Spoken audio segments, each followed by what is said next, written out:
والصلاة والسلام على من لا نبي بعده أما بعد أعوذ بالله من الشيطان الرجيم بسم الله الرحمن الرحيم يا أيها الناس إنا خلقناكم من ذكر وأنثى وجعلناكم شعوبا وقبائل لتعارفوا إن أكرمكم عند الله أتقاكم۔ اسٹیج پر بیٹھے ہوئے معقر علماء کرام اور معزز سامعین حضرات جو ہندوستان کے گوشے گوشے اور چپے چپے سے تشریف لائے ہوئے ہیں، آل انڈیا اہل حدیث کانفرنس جو 35ویں آپ جو اس میں سماعت فرما رہے ہیں، اس میں شرکت کیے ہوئے ہیں، اس کا موضوع جو رکھا گیا ہے احترام انسانیت اور مذاہب عالم، یہ اپنے نوعیت کا بڑا حساس موضوع ہے اور تمام خطباء نے اسی موضوع پر گفتگو کی ہے۔ اللہ تبارک و تعالیٰ نے ساری انسانیت کو ایک کنبے سے، ایک قبیلے سے، خاندان سے جوڑا ہے۔ آپ اس بات کا اندازہ قرآن کی آیت سے لگا سکتے ہیں جو میں نے خطبے کے بعد آپ کے سامنے پڑھی ہے۔ اس کے اندر اللہ تبارک و تعالیٰ نے ساری دنیا کے انسانوں کو آپس میں بھائی بھائی قرار دیا ہے۔ بتایا یا ایھا الناس انا خلقناکم من ذکر و انثی، اے لوگو، ساری کائنات کے انسانوں کو مخاطب کر کے کہا کہ اے ساری دنیا کی مانو ذاتی، اے انسانوں، ہم نے تم کو ایک مرد اور ایک عورت سے پیدا کیا ہے اور ہم نے تمہارے شعبے اور قبیلے بنا دیے ہیں، اور اس کی وجہ یہ ہے کہ لتعارفوا، تاکہ تم ایک دوسرے کو پہچان سکو۔ تو یہ کہا کہ یا ایھا الناس انا خلقناکم من ذکر و انثی، ہم نے ساری انسانیت کو، سب کو ایک مرد اور ایک عورت سے پیدا کیا ہے۔ تم سب کا باپ ایک ہے، تم سب کی ماں ایک ہے، تم سب کا باپ آدم اور تم سب کی ماں ایک حوا، جس کو آپ آشو کہہ لیں، ہیووتی کہہ لیں، شتروپا، تم سب ایک ہی باپ کے اور ایک ہی ماں کے بیٹے ہو، یعنی تم سب آپس میں بھائی بھائی ہو۔ قرآن کریم کی ایک آیت ہم اور آپ کے سامنے پڑھ رہے ہیں، اس سے آپ اندازہ لگا سکتے ہیں کہ اللہ تبارک و تعالیٰ نے فرمایا کہ تم کسی بھی مذہب کے یا کسی بھی مکتبہ فکر سے تمہارا تعلق ہو، لیکن عدل و انصاف کا جب معاملہ آئے، نیائے کا، ججمنٹ کا جب معاملہ آئے، تو اس میں تم کسی کو یہ نہیں دیکھو گے یہ کون ہے، کس دھرم سے ہے، کیا ہے۔ آپ اس بات سے اندازہ لگا سکتے ہیں انسانیت اس وقت تک برقرار نہیں رہ سکتی ہے جب تک کہ دنیا کے اندر عدل نہ ہو، جب تک کہ ہم عدل سے کام نہ لیں۔ فرمایا وَلَا يَجْرِمَنَّكُمْ شَنَآنُ قَوْمٍ عَلَىٰ أَن لَا تَعْدِلُوا، صاف لفظوں میں فرمایا کہ اے لوگوں، کہیں ایسا نہ ہو تمہیں کسی قوم کی دشمنی اس بات پر تمہیں مجبور نہ کر دے کہ تم اس کے ساتھ انصاف نہ کر سکو۔ انصاف ہر حال میں کرنا ہے، چاہے وہ کسی بھی مذہب کا ماننے والا ہو۔ یہ نہیں دیکھنا ہے کہ یہ کون ہے، اس سے ہمارا تعلق قریبی ہے تو اس کے فیور میں فیصلہ کر دیا جائے۔ اسلام کی تاریخ کا اگر آپ مطالعہ کریں گے تو ایسے ایسے مناظر آپ کے سامنے آئیں گے کہ حضرت علی رضی اللہ تعالیٰ عنہ کے زمانے میں ایک یہودی مجرم ثابت ہو گیا اور اس کو کوڑے لگانا تھے، لہٰذا حضرت علی رضی اللہ تعالیٰ عنہ نے حکم دیا کہ اس یہودی کو کوڑے لگائے جائیں، اور کوڑے لگانے والا حضرت علی کا غلام تھا قمبر۔ اس نے کوڑے لگائے، کوڑے لگانے میں کنفیوز ہو گیا کہ ہم نے اس کو 9 کوڑے مارے ہیں یا 10 مارے ہیں، لہٰذا اس نے یہ سوچ کر کہ 9 ہی لگے ہوں گے، ایک کوڑا اور مار دیا۔ جب اس کو کوڑا لگ گیا تو پھر اس نے حضرت علی رضی اللہ تعالیٰ عنہ سے کہا کہ امیر المومنین، آپ کے خادم نے، آپ کے غلام نے ایک کوڑا مجھے زیادہ مارا ہے اور مجھے اس کا انتقام چاہیے۔ فوراً اسی وقت حضرت علی رضی اللہ تعالیٰ عنہ نے قمبر سے کہا کہ اے قمبر، ادھر آؤ اور دیکھو یہ یہودی کیا کہہ رہا ہے۔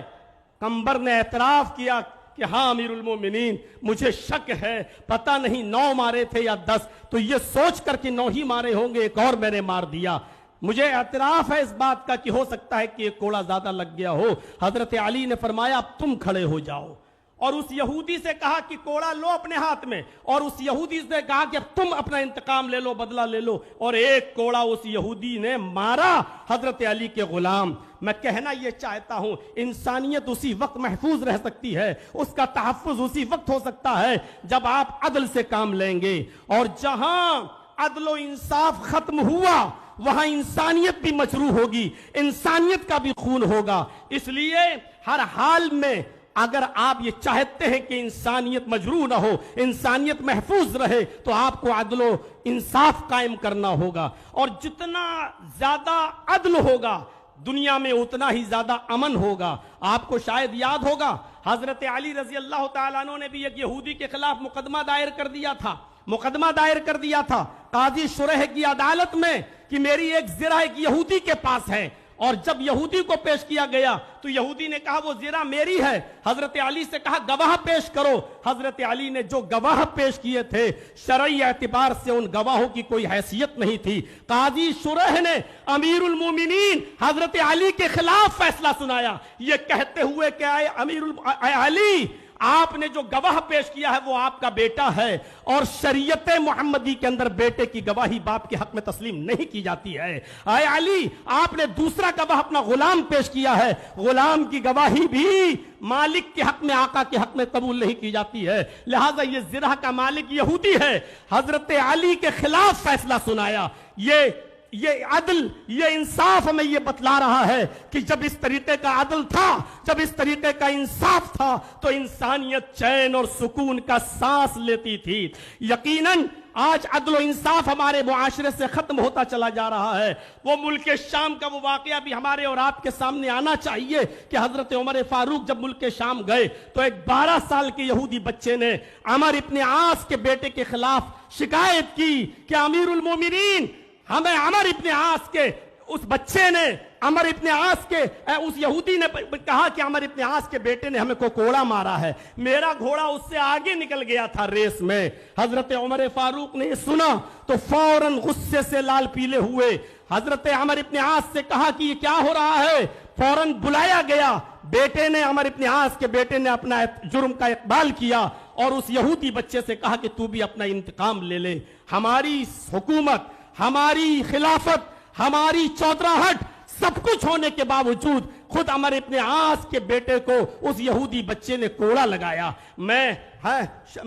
علامہ احسان الہی ظہیر کی ایک بار تقریر سن رہا تھا، انہوں نے تو اپنے خطاب کے اندر یہ بھی کہا کہ ایک کوڑا حضرت عمر فاروق نے اپنے خاتم سے کہا کہ عمر ابن عاص کو بھی لگاؤ۔ جب عمر ابن عاص کو کوڑا لگا تو انہوں نے پوچھا کہ مجھے کیوں کوڑا مارا جا رہا ہے، میرا کیا قصور ہے؟ تو فرمایا تمہارا قصور یہ ہے کہ تم نے اپنے بیٹے کو صحیح تربیت نہیں دی ہے، اگر تم نے اپنے بیٹے کو صحیح تربیت دی ہوتی تو تمہارا بیٹا ناجائز کسی یہودی بچے کو کوڑا نہیں مارتا۔ یہ تحفظ انسانیت کا میرے بھائیوں وہ دور تھا جب عدل تھا، جب انصاف تھا، تو اس طریقے سے ہمارے معاشرے اور سماج اور سوسائٹی کے اندر انسانیت کا تحفظ تھا۔ آج ذرا آپ اپنے علاقوں میں دیکھیں، اپنے ملک کی بات تو چھوڑ دیجئے، کسی ایک چھوٹی بستی کے اندر بھی آپ کو عدل کے یہ نمونے نہیں ملیں گے، عدل کی یہ چیزیں آپ کے سامنے نہیں آئیں گی۔ قرآن کریم تحفظ انسانیت کے سلسلے میں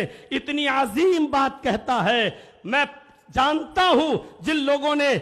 دیگر ادیان کا مطالعہ کیا ہوگا ان کو اچھی طریقے سے معلوم ہوگا کہ اس طریقے کی کوئی بات دوسرے مذہب میں اس کا عشر بھی نہیں ملے گا، 10واں حصہ بھی نہیں ملے گا۔ من قتل نفسا بغیر نفس او فساد فکأنما قتل الناس جميعا، جس نے کسی ایک انسان کو قتل کر دیا، نفس واحد کا قتل کیا، ہندو مسلم کی قید نہیں، کسی ایک انسان کو اگر قتل کر دیا تو قرآن کہتا ہے، یہ ہمارے اسلام کے اصول اور ضابطوں میں شامل ہے، صاف طور پر اللہ تبارک و تعالیٰ نے فرمایا کہ اس قاتل کو یہ جان لینا چاہیے کہ وہ صرف نفس واحد کا قاتل نہیں ہے، وہ ایک انسان کا قاتل نہیں ہے۔ فَكَأَنَّمَا قَتَلَ النَّاسَ جَمِيعًا، وہ ساری انسانیت کا قاتل ہے۔ ذرا تصور کریں، اس سے اگر مسئلے نکالے تو بہت کچھ نکالے جا سکتے ہیں۔ ایک انسان کا قتل